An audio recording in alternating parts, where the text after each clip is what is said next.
Well, hello everyone. Hello. Today we're going to talk about, oh my goodness, how to deal with problems. We are at day 29 out of 30 of the Mindful Zen Habit Challenge.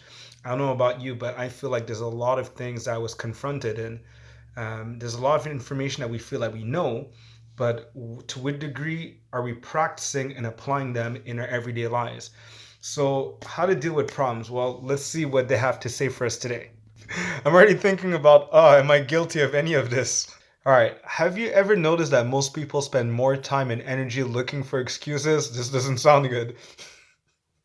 Or for people responsible for their problems than really trying to solve them? Hmm. So that means that I'm wasting a lot of energy about what I'm just not doing. Meaning I could convert my energy into what should I do next, or actually find an excuse of what I will not be able to do next. Makes sense. I get it.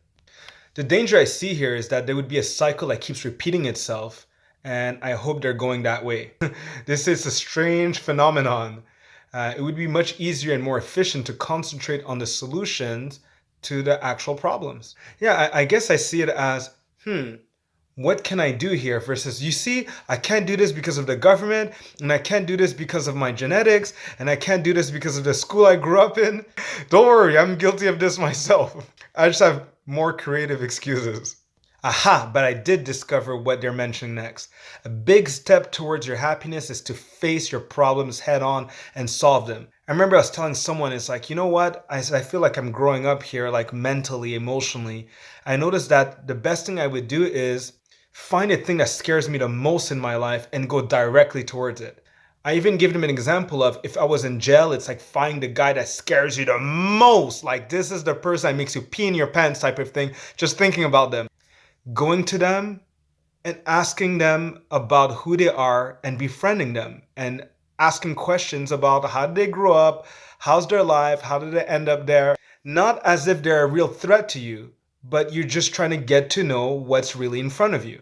I'm sure you're going to have some amazing surprises. But imagine all the strength that you'll have now and the lesson that you have for life. Nothing is ever as bad as what we've imagined, but we make it worse by staying away from it. Our creativity keeps gaining interest and not to our advantage. We become even more afraid, more intimidated, forced to make more detours around life to avoid it as it's getting more and more of a fear factor for us. I like the next thing to mention. Have you ever noticed that your problems repeat themselves again and again, but that's until you learn something and are ready to move on? I've heard countless times before people about, hey, you know what? Why do I always keep attracting the same people? Because you're the same person. This is serious. You just haven't grown yet. I like that the computers are agreeing with me. All right, I'll just turn off my notifications. I'm afraid that if you do not learn something from the situation and solve the problem once and for all, it is a pattern that will keep going on in your life, and I have noticed this, unfortunately. I've noticed with people that have found excuses about why they don't like the gym, why, cleaning around their house is enough exercise. It's obviously not helping the overweight problem you have. So obviously there's a problem somewhere else. Are you willing to face it? The answer is no. It's easier to focus on other stuff than on focusing on ourselves. So I'm going to take more care of my kid. I'm going to get myself busy with work, busy with entertainment, busy on YouTube watching cat videos, but not busy sitting down and be like, all right, how am I going to address this? Because this sucks. This is something that just keeps yo-yoing me. I have a sincere effort to change, and I just keep going back to square one. This pains me, and this is why I'm doing this whole mindful challenge with you, is so that we could step out of this cycle that each of us, there's a department of our life that falls in it. Whether it's financial, whether it's with your nutrition, whether it's exercise and nutrition, whether it's sleeping habits, because you're not dealing with your stress properly, and there's always someone out there to blame. But the moment you're like, no, if I'm irritated, it's about me, then you take a different approach and you'll get to it. You'll learn what you need to, and you'll find accountability partners to help you get there. People that want to hear about what you have to say because you're doing something about it, because their problems are not out there. It's in here. The solution's in here also. That's the good news.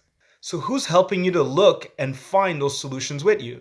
I'm fortunate I have a lot of good friends that are willing to help me and not call me out, be mean to me, but try to extend their hand towards assisting me. And I do the same in return. I'm grateful for that. Find those friends and have an amazing day.